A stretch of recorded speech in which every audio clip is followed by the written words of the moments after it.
মানুষের ভুল ধরে আর কতদিন চলবেন? নিজের ভুলটা একটু ধরে দেখুন। নিজের ভুল কি কখনো চোখে পড়ে আমাদের? কখনো পড়ে না। কারণ আমরা সব সময় অল টাইম ব্যস্ত থাকি অন্যের চিত্র গোনার জন্য। হ্যাঁ, ওর কি করলো, ও কি করলো, ও কি করলো, সেমু কি করলো, তেমু কি করলো। আমি কি করেছি সেটা কি কখনো দেখেছি? দেখি না। তো আমাদের সবার উচিত নিজের চিত্র আগে গোনা, নিজের ভুলগুলা অ্যাকনলেজ করা। হ্যাঁ, নিজে কি কি আমার মুদ্রা দোষ আছে, কি কি ভুল আমার মধ্যে আছে, সেগুলারে প্রথমে খুঁজে বের করার দায়িত্ব আমার। এটা অন্য কারণ না।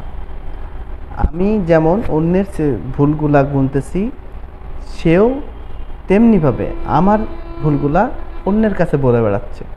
লাভ হচ্ছে কি? গীবত করছেন। গীবত করলে কি হয়? মৃত্যু ভাইয়ের মাংস, মরা মাংস আপনি খাচ্ছেন। সেটা ভালো, নাকি নিজ সেলফ জাস্টিফাই করা ভালো? নিজের ভুলগুলা নিজেই জাস্টিফাই করুন, নিজের ভুলগুলা আইডেন্টিফাই করুন। অন্যের ভুল কি করলো না করলো ভাই আমার কি দেখার দরকার কি? সে কি করলো না করলো আমার কোনো যায় আসে? যায় আসে না। তার আমি খাই না কি পড়ি যে তার ভুল আমার ধরে লাভ আছে? তার উপকার হচ্ছে, আমার তো না। তাহলে লাভ কি? অন্যের ভুল ধরে লাভ কি আমার?